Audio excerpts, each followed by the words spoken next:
¿Se acuerdan de esa película que nos dejó a todos con un nudo en la garganta? Los Olvidados de Luis Buñuel. Una película de 1950, imagínense. Uno pensaría que después de tantos años, las cosas que vimos en esa cinta serían solo un recuerdo, una lección del pasado. Pero, ¿saben qué es lo más fuerte? Que te pones a verla hoy y sientes que estás viendo un noticiero.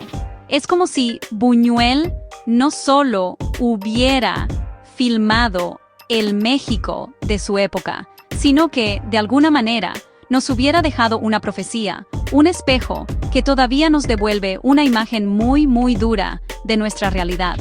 La película es un golpe directo.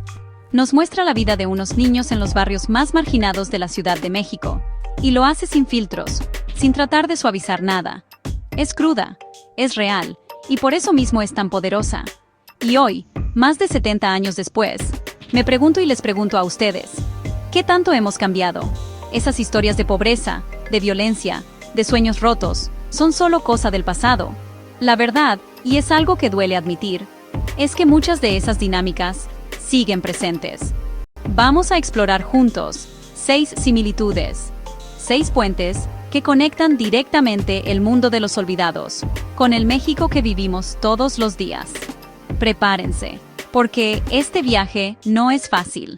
Es un análisis que nos va a incomodar, que nos va a hacer reflexionar y, espero, nos va a hacer cuestionarnos muchas cosas. No se trata de deprimirnos, sino de entender.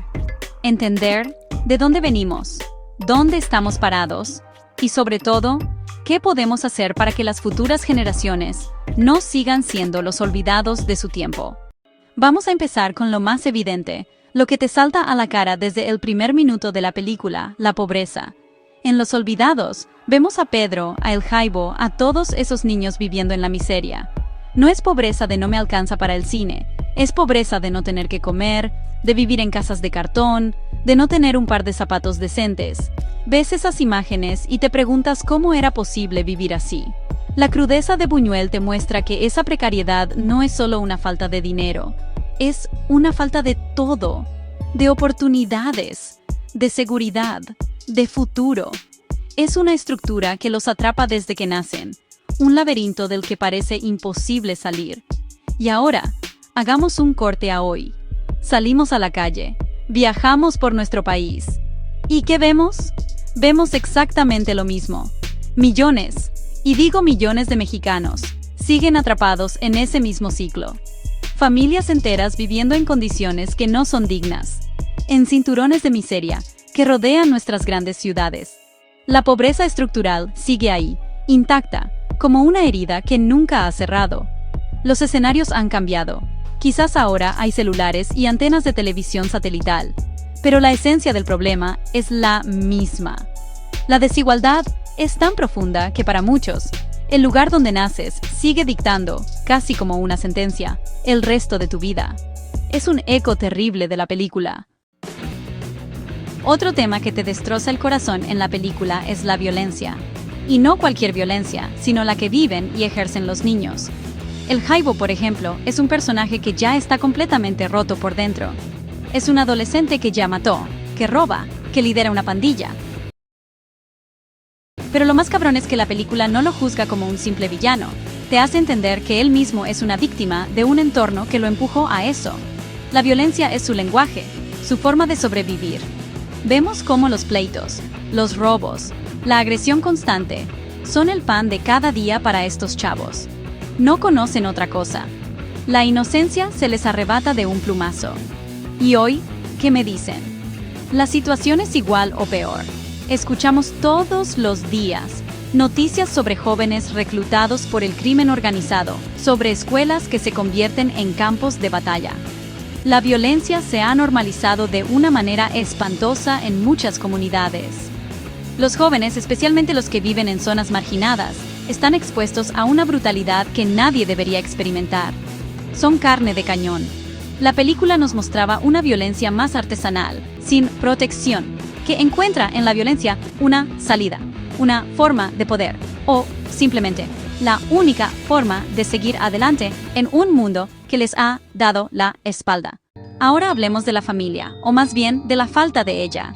En Los Olvidados, casi ningún niño tiene una estructura familiar que lo sostenga. Pedro, el protagonista, tiene una madre que lo rechaza abiertamente, que lo culpa de todo y que no le da el más mínimo afecto. El Jaibo es huérfano, escapó de un correccional.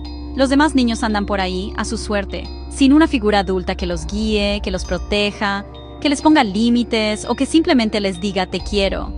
Ese vacío, ese abandono, es el combustible que alimenta todo lo demás. La calle se convierte en su hogar y la pandilla en su familia. Y si miramos a nuestro alrededor, este problema sigue siendo gigantesco. La desintegración familiar es una constante en muchísimas historias de vida. Padres ausentes por la migración, por el trabajo precario que exige jornadas interminables, por adicciones, por la propia violencia intrafamiliar. La lista es larguísima. Muchos chavos crecen solos, o al cuidado de abuelos que ya no pueden con ellos, o simplemente a la deriva. Esa falta de un ancla emocional, de un refugio seguro, los deja increíblemente vulnerables. Son presa fácil para las adicciones, para el crimen, para cualquiera que les ofrezca un sentido de pertenencia, aunque sea tóxico. La película lo dejó clarísimo. Sin un hogar, la calle te devora. Hay una parte en Los Olvidados que es una crítica brutal: el papel de las instituciones.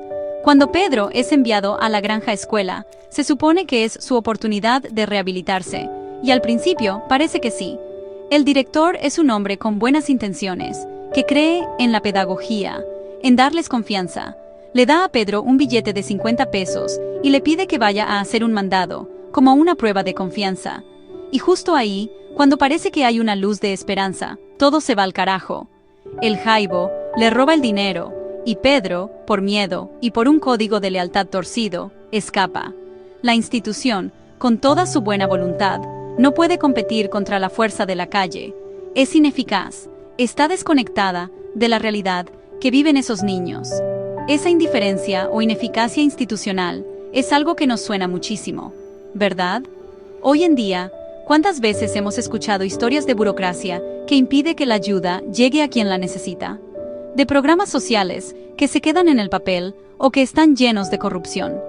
De un sistema de justicia que parece diseñado para castigar al pobre y proteger al poderoso.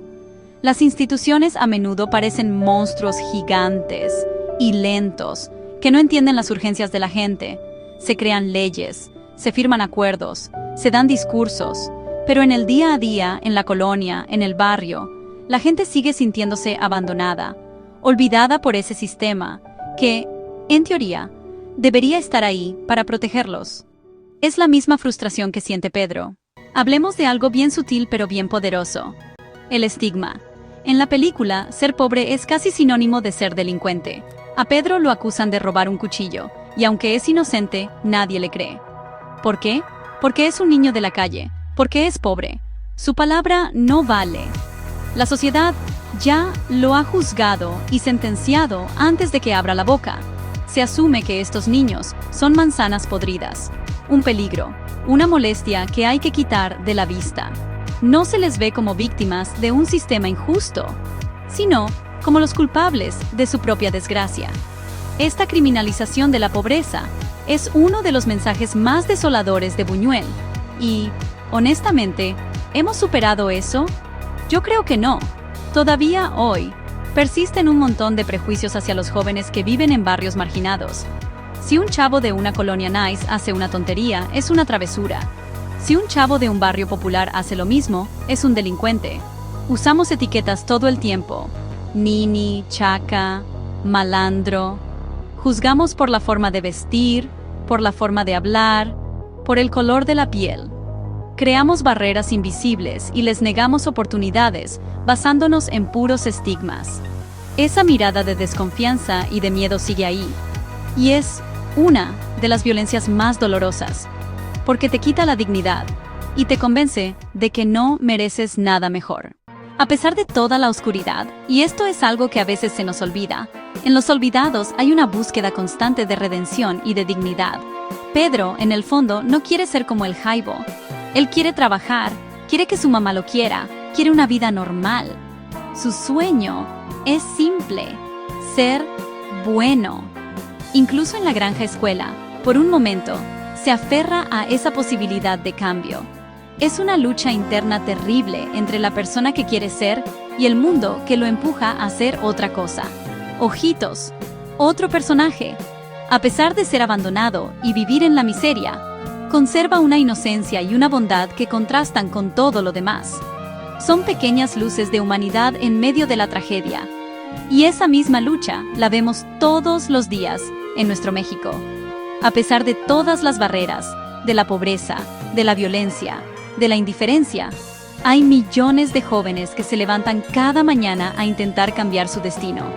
Son los chavos que estudian en condiciones imposibles, que agarran 3 transportes para llegar a un trabajo mal pagado, que crean arte en sus barrios, que organizan equipos de fútbol para alejar a los niños de las drogas. Son gente que se niega a ser definida por su entorno. Esa búsqueda de dignidad, esa resistencia silenciosa y cotidiana, es la fuerza más poderosa que tiene nuestro país. Es la prueba de que, incluso en el peor de los escenarios, el espíritu humano siempre busca la luz. Y así, llegamos al final de este recorrido. Y la conclusión, híjole, es agridulce. Los Olvidados no es solo una obra maestra del cine, es un documento que sigue vigente, un espejo que nos negamos a romper porque nos aterra la imagen que nos devuelve. Nos muestra, sin piedad, que muchas de las grandes deudas históricas de México siguen sin saldarse.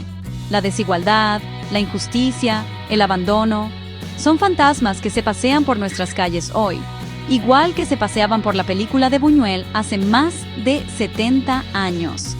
Es una verdad incómoda, pero es una verdad que tenemos que enfrentar si de verdad queremos construir un país diferente. Pero no quiero que nos quedemos solo con el pesimismo, porque si algo también nos enseña la película, y sobre todo, la realidad de nuestro día a día, es que en medio de la oscuridad siempre hay luz. A pesar de la violencia y la desigualdad que persisten, también existe una fuerza increíble de resistencia, de solidaridad y de humanidad. La vemos en la madre que se sacrifica por sus hijos, en el maestro que da más de lo que debe, en el joven que elige el estudio en lugar de la calle. La vemos en cada persona que se niega a ser un olvidado y lucha por su dignidad y la de los suyos. Al final, Los Olvidados nos deja una pregunta flotando en el aire. ¿Qué vamos a hacer nosotros? ¿Vamos a seguir siendo espectadores de esta realidad o vamos a ser parte del cambio? La película es un llamado de atención que sigue resonando. Depende de nosotros escucharla y actuar para que, algún día, podamos verla y decir, así era México, y no así es México. Gracias por acompañarme en esta reflexión. Nos vemos en la próxima.